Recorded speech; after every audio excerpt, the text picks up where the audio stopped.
My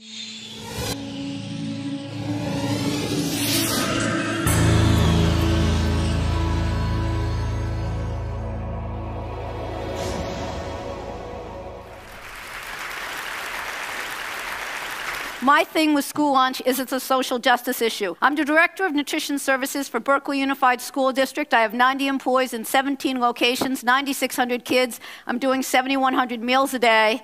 And I've been doing it for 2 years, trying to change how we feed kids in America. And that's what I want to talk to you a little bit about today.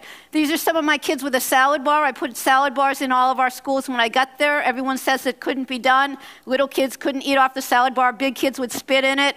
Neither happened. When I took over this, I tried to really figure out what my vision would be. How do we really change children's relationship to food? And I'll tell you why we need to change it, but we absolutely have to change it. And what I came to understand is we needed to teach children the symbiotic relationship between a healthy planet, healthy food, and healthy kids. And that if we don't do that, the antithesis, although we've heard otherwise, is we're really going to become extinct because we're feeding our children to death. That's my premise. We're seeing sick kids get sicker and sicker. And the reason this is happening, by and large, is because of our food system and the way the government commodifies food, the way the government oversees our food, the way the USDA puts food on kids' plates that's unhealthy and allows unhealthy food into schools. And by tacitly, all of us send our kids or grandchildren or nieces or nephews to school and tell them to learn. Learn what's in those schools. And when you feed these kids bad food,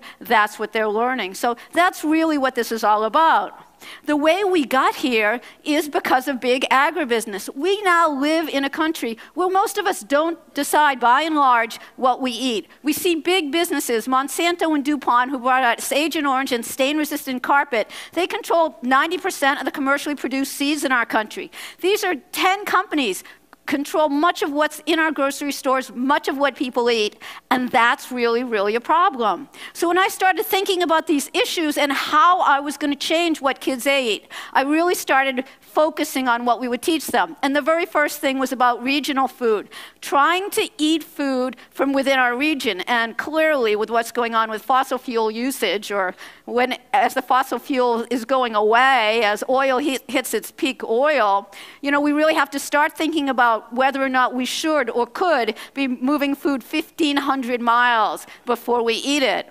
So we talk to kids about that, and we really start to feed kids regional food. And then we talk about organic food. Now, most school districts can't really afford organic food, but we as a nation have to start thinking about consuming, growing, and feeding our children food that's not chock full of chemicals. We can't keep feeding our kids pesticides and herbicides and antibiotics and hormones. We can't keep doing that. It doesn't work. And the results of that are kids getting sick. One of my big soapboxes right now is antibiotics. 70% of all antibiotics consumed in America is consumed in animal husbandry. We are feeding our kids antibiotics in beef and other animal protein every day. 70%. It's unbelievable. And the result of it is we have diseases, we have things like E. coli that we can't fix, that we can't make kids better when they get sick.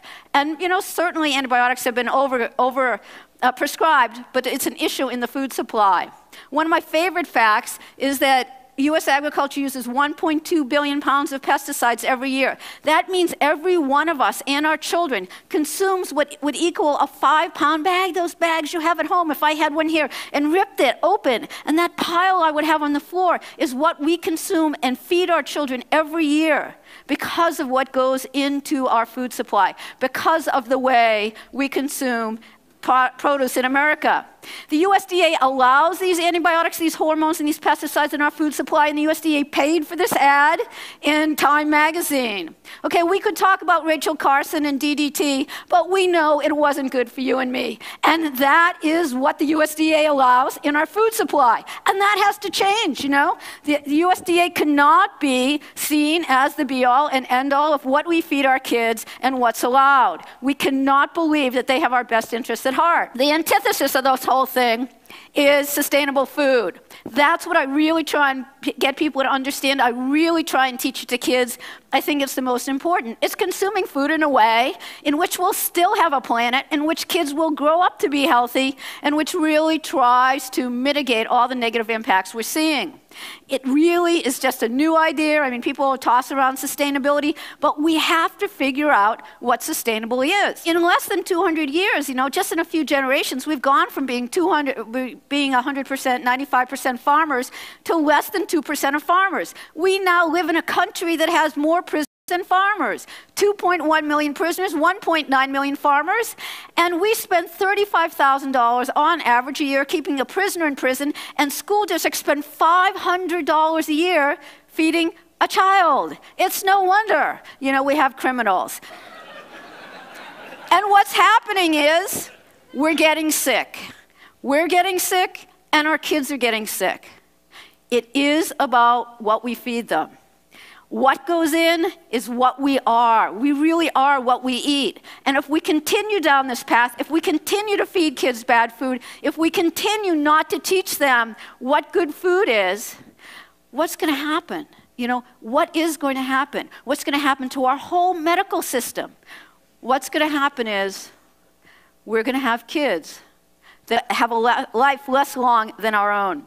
The CDC, the Center for Disease Control, that has said, of the children born in the year 2000, those 7- and 8-year-olds today, 1 out of every 3 Caucasians, 1 out of every 2 African Americans and Hispanics are going to have diabetes in their lifetime.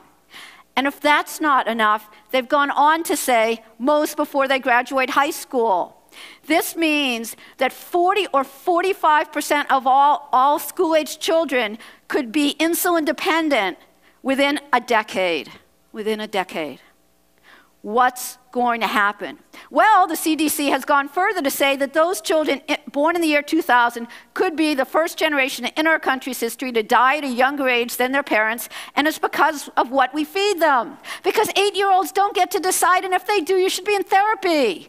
We are responsible for what kids eat. But oops, maybe they're responsible for what kids eat. Big companies spend $20 billion a year marketing non-nutrient foods to kids. $20 billion a year, 10,000 ads most kids see.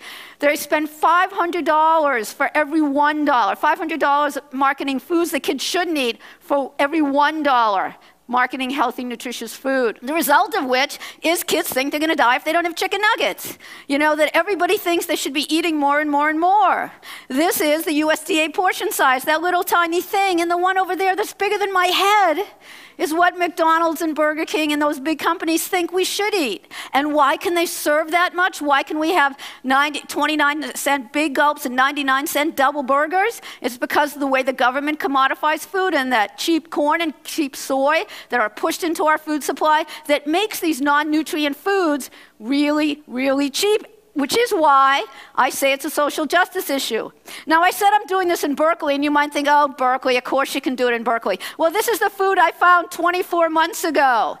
This is not even food. This is the stuff we were feeding our kids. Extremo burritos, corn dogs, pizza pockets, grilled cheese sandwiches. Everything came in plastic, in cardboard. The only kitchen tools my staff had was a box cutter. The only working piece of equipment in my kitchen was a can crusher, because if it didn't come in a can, it came frozen in a box. The USDA allows this. The USDA allows all of this stuff. In case you can't tell, that's like pink Danish and some kind of cupcakes, chicken nuggets, tater tots, chocolate milk with high fructose canned fruit cocktail, a reimbursable meal. That's what the government says it's okay to feed our kids. It ain't okay. You know what? It is not okay. And we, all of us, have to understand that this is about us, that we can make a difference here. Now, I don't know if any of you out there invented chicken nuggets, but I'm sure you're rich if you did. But whoever decided that a chicken should look like a heart, a giraffe, a star? Well, Tyson did, because there's no chicken in the chicken. And that they could figure out that we could sell this stuff to kids. What's wrong with teaching kids that chicken looks like chicken?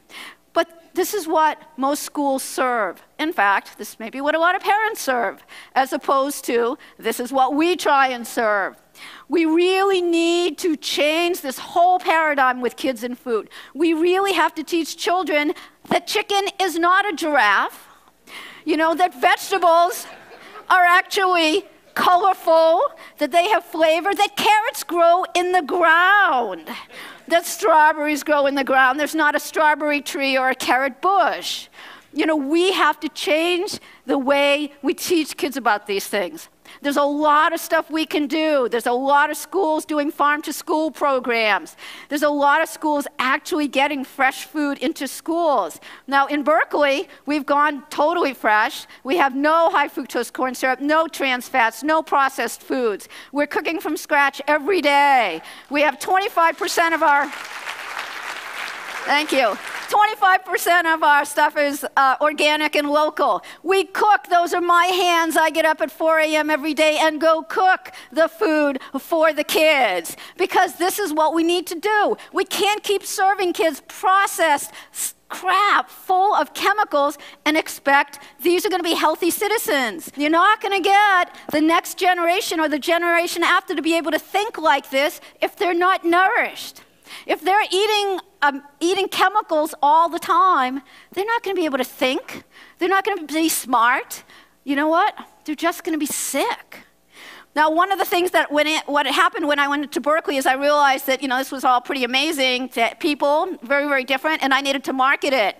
I came up with these calendars that I sent home to every parent, and these calendars really started to lay out my program. Now, I'm in charge of all the cooking classes and all the gardening classes in our school district. So this is a typical menu. This is what we're serving this week at the schools, and you see these recipes on the side. Those are the recipes that the kids learn in my cooking classes. They do tastings of these ingredients in the gardening classes. They also may be growing them. And we serve them in the cafeterias. If we're going to change children's relationship to food, it's delicious, nutritious food in the cafeterias, hands-on experiential looking and cooking and gardening classes, and academic curriculum to tie it all together. Now, you've probably garnered that I don't love the USDA, and I don't have any idea what to do with their pyramid, this upside-down pyramid with a rainbow over the top. I don't know. Run up into the end of the rainbow. I don't know what you do with it. So I came up with my own. This is available on my website in English and Spanish, and it's a visual way to talk to kids about food. The really tiny hamburger, the really big vegetables. We have to start changing this. We have to make kids understand that their food choices make a big difference. We have cooking classes, classrooms in our schools. And why this is so important is that we now have grown a generation, maybe two, of kids where 1 out of every 4 meals is eaten in fast food, 1 of every 4 meals is eaten in a car, and 1 out of every last 4 meals is eaten in front of a TV or computer. What are kids learning? Where is the family time? Where is socialization? Where is discussion? Where is learning to talk? We have to change it. I work with kids a lot. These are kids I work with in Harlem. Eat Wise, Lighten and Aware Teens to Inspire Smart Eating. We have to teach kids that Coke and Pop-Tarts aren't breakfast. We have to teach kids that if they're on a diet of refined sugar, they go up and down, just like if they're on a diet of crack. And we have to pull it all together. We have composting in all of our schools. We have recycling in all of our schools. The things that we maybe do at home and think are so important, we have to teach kids about in school. It has to be so much a part of them that they really get it. Because you know what? Many of us are sort of at the end of our careers, and we need to be giving these kids, these young kids, the next generation, the tools to save themselves and save the planet. One of the things I do a lot is public-private partnerships. I work with private companies who are willing to do R&D with me, who are willing to do distribution for me, who are really willing to work to go into schools. Schools are underfunded. Most schools in America spend less than $7,500 a year teaching a child. That comes down to under $5 an hour. Most of you spend $10, $15 an hour for babysitters when you have them. So we're spending less than $5 an hour on the educational system. And if we're going going to change it and change how we feed kids, we really have to rethink that. So public and private partnerships, advocacy groups, working with foundations. In our school district, the way we afford this is our school district allocates 0.03% of the general fund towards nutrition services. And I think if every school district allocated 0.5 to 1%, we could start to really fix this program. We really need to change it. It's going to take more money. Of course, it's not all about food. It's also about kids getting exercise. And one of the simple things we can do is put recess before lunch. It's sort of this thing. You know, if you have kids coming into lunch and all they're going to do when they get out of lunch is go to have recess, you see them just throw away their lunch so they can run outside. And then at 1 in the afternoon, they're totally crashing. These are your children and grandchildren that are totally melting down when you pick them up because they haven't had lunch. So if the only thing they have to do after lunch is go to class, believe me, they're going to sit there and eat their lunch. We need to educate. We need to educate the kids. We need to educate the staff. I had 90 employees. 2 were supposed to be cooks, none could. And, you know, I'm not that better off now. But we really have to educate. We have to get academic institutions to start thinking about ways to teach people how to cook again because, of course, they don't. Because we've had this processed food in schools and institutions for so long. We need 40-minute lunches. Most schools have 20-minute lunches, and lunches that are time appropriate. There was just a big study done, and so many schools are starting lunch at 9 and 10 in the morning. That is not lunchtime. You know, it's crazy. It's crazy what we're doing. And just remember, at very least tacitly, this is what we're teaching children as what they should be doing. I think if we're going to fix this, one of the things we have to do is really change how we have oversight over the National School Lunch Program. Instead of the National School Lunch Program being under the USDA, I think it should be under CDC. If we started to think about food and how we feed our kids as a health initiative, and we started thinking about food as health, then I think we wouldn't have corn dogs as lunch. Okay, finance 101 on this. And this, I'm sort of wrapping it up with this finance piece because I think this is something we all have to understand. The National School Lunch Program spends $8 billion feeding 30 million children a year. That number probably needs to double. People say, oh my God, where are we going to get $8 billion? In this country, we're spending $110 billion a year on fast food. We spend $100 billion a year on diet aids. We spend $50 billion on vegetables, which is why we need all the diet aids. We spend $200 billion a year on diet-related illness today, with 9% of our kids having type 2 diabetes. $200 billion. So you know what? When we talk about needing $8 billion more, it's not a lot. That $8 billion comes down to $2.49. That's what the government allocates for lunch. Most school districts spend 2/3 of that on payroll and overhead. That means we spend less than $1 a day on food for kids in schools. Most schools 80 to 90 cents. In LA, it's 56 cents. So we're spending less than $1, okay, on lunch. Now, I don't know about you, but I go to Starbucks and Pete's and places like that, and a venti latte in San Francisco is $5. One gourmet coffee, is more, we spend more on than we are spending to feed kids for an entire week in our schools. You know what? We should be ashamed. We as a country should be ashamed at that. The richest country.